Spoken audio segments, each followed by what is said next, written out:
Good morning विद्यार्थी मित्र मैत्रिणींनो. सत्र पहिले BA भाग 1 मराठी साहित्य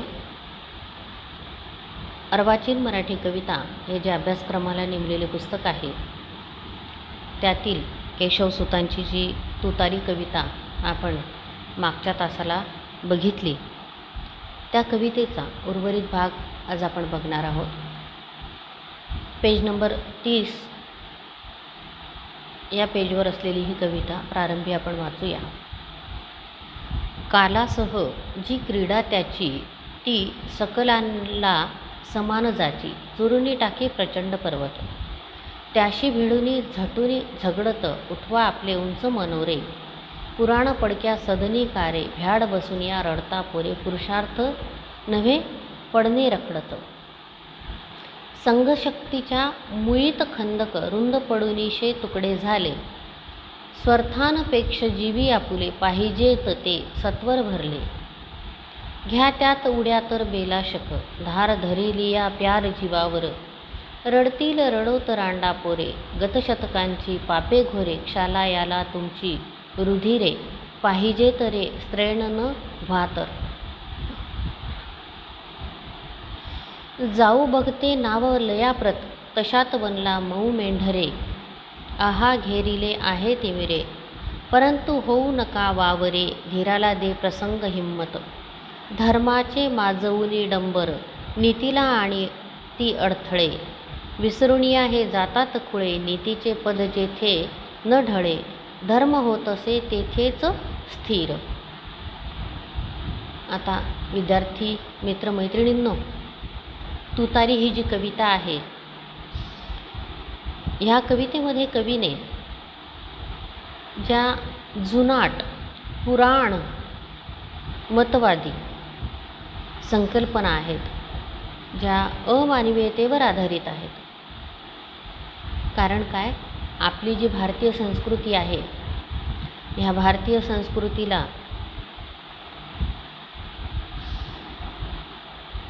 अखंड अशी चिंतनाची, मननाची, तत्त्वज्ञानाची परंपरा आहे.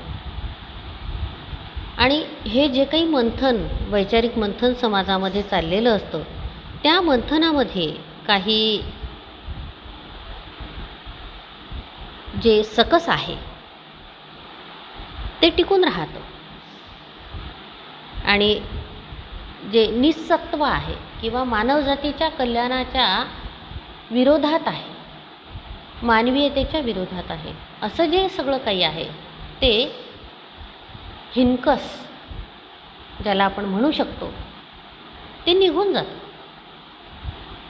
ज्याप्रमाणे आपण बघतो की आपल्याकडे बालविवाह, केशवपन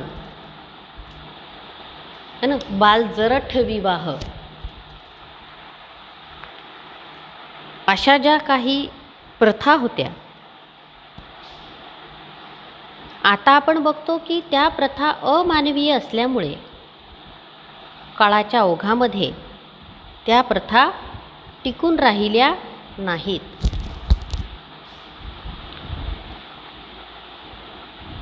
मानव परंपरेने त्याचा स्वीकार केलेला नाही. तोच अर्थ इथे सुद्धा आहे. कवी केशवसुतांनी आपल्या कवितेमधून जी पुराण मतवादी विचारांची परंपरा आहे तिला नाकारलेलं आहे. जी जाती, धर्म, पंथ याच्या उतरंडीवर आधारित आहे. ब्राह्मण, क्षत्रिय, वैश्य, शूद्र अशी जी मांडणी एकेकाळी आपल्या समाजामध्ये करण्यात आली आणि ती रुजवण्यात आली आणि त्याचे गंभीर परिणाम समाजाला चुकवावे लागले, हा सगळा इतिहास आहे आणि तो तुम्ही आम्ही अभ्यासलेलाच आहे. विद्यार्थी मित्र मैत्रिणींनो, तुम्ही हा इतिहास जरूर अभ्यासावा. अजूनही आपल्या समाजामध्ये जातीचं प्रस्थ प्रचंड मोठ्या प्रमाणात बळावलेलं आहे. माणसाला केवळ माणूस म्हणून बघण्याची जी काही निकोप दृष्टी आहे ती अजूनही इथे रुजू शकलेली नाही. आणि म्हणूनच कवी केशवसूत म्हणतात, त्याशी भिडुनी झटुनी झगडत उठवा आपले उंच मनोरे, पुराण पडक्या सदनी कारे, भ्याड बसून या रडता पोरे, पुरुषार्थ नव्हे पडणे रखडत.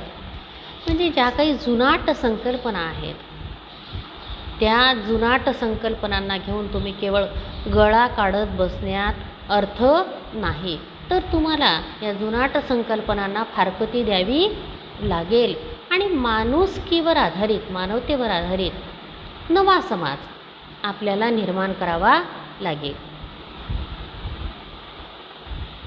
कवी पुढे म्हणतात, धार धरिली या प्यार जीवावर, रडतील रडोतरांडा पोरे, गतशतकांची पापे घोरे, क्षाला याला तुमची रुधिरे, पाहिजे तरे स्त्रैन नव्हा तर. जाऊ बघते नाव लयाप्रत, तशात बनला मऊ मेंढरे, आहा घेरिले आहे तिमिरे, परंतु होऊ नका वावरे, धीराला दे प्रसंग हिम्मत. म्हणजे काय? एकंदर तुम्हाला जे अवैध, अनैतिक, असत्य, असामाजिक असं जे काही सगळं मिश्रण आहे, जे ह्या समाज मनामध्ये मिश्रण,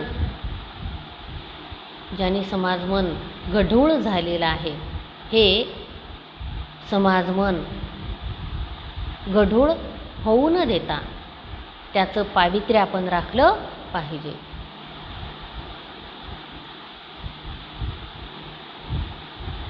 धर्माचे माजवूनी डंबर, निधीला आणि ती अडथळे, विसरुनी आहे जातात खुळे, नीतीचे पद जेथे न ढळे, धर्म होतसे तेथेच स्थिर.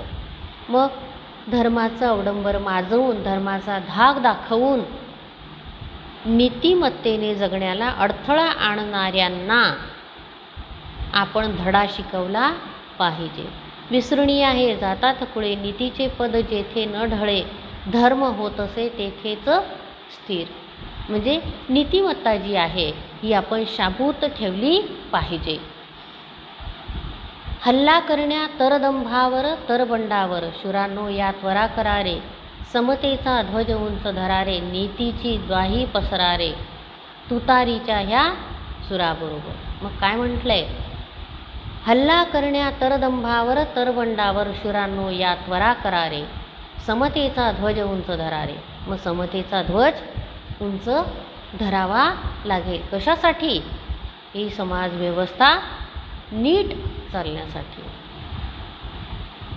नियमन मनुजनासाठी, मानव नसे नियमनासाठी जाणा, प्रगतीस जर हे हाणी टोणा, झुगारुणी ते देवणे बाणा, मिरवा निज ओझाचा अभिनव, घातक भलत्या प्रतिबंधावर, हल्ला नेण्या करा त्वरारे, उन्नतीचा ध्वज उंच धरारे, वीरांनो तर पुढे सरारे, आवेशाने गरजत हर हर. मग कवी अतिशय साध्या आणि सोप्या शब्दांमध्ये आपलं प्रांजळ मत व्यक्त करतात. कशावर हल्ला करायचा आहे? जुनाट मानसिकतेवर, पारंपरिक मानसिकतेवर, मान्यतांवर, ज्या वर्णभेदावर, जातीभेदावर, द्वेषा आधारित अशा ज्या काही संकल्पना आहेत त्या सगळ्या संकल्पनांवर इथे कवी म्हणतो, तुम्ही काय करा? हल्ला करा.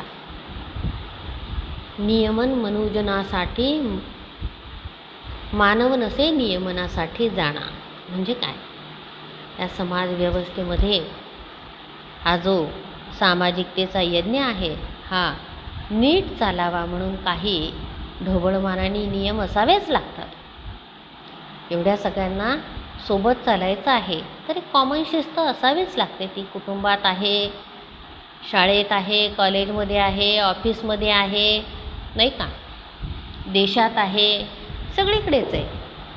ती कॉमन शिस्त आपण पाळली पाहिजे. पण कारण त्याशिवाय ही व्यवस्था सुरळीत चालेल कशी?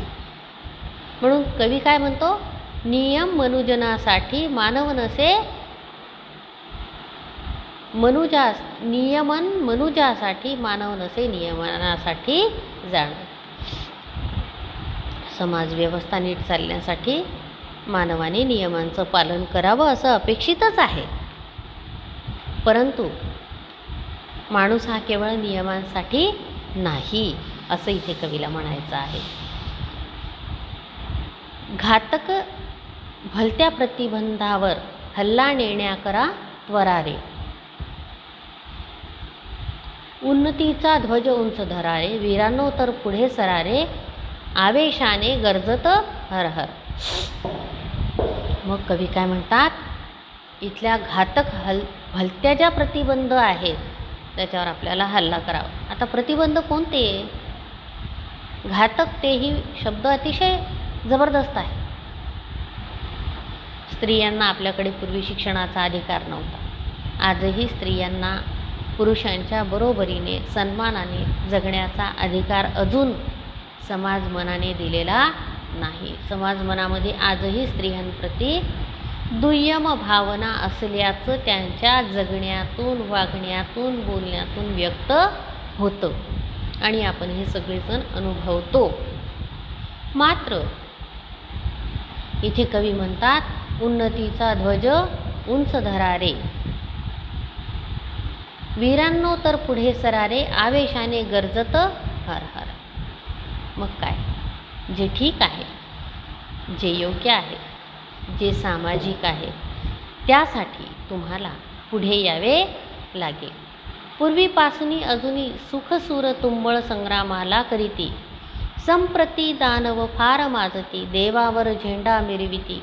देवांच्या मदतीस चला तर. मग काय, देव आणि दानव. देव आणि दानव या संकल्पनेचा अर्थच इथे मुळी अतिशय साधा आणि सोपा कवींनी सांगितलेला आहे की देव म्हणजे कोण? जे सज्जन आहेत, ज्यांचं आचरण व्यवस्थेला धरून आहे, माणुसकीला धरून आहे, ते सज्जन.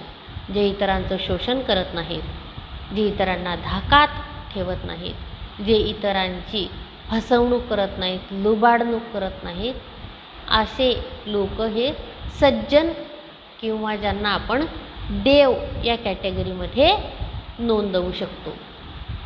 मग देव आणि दानव. मग इथे दानव कोणाला म्हटलं आहे कवीने?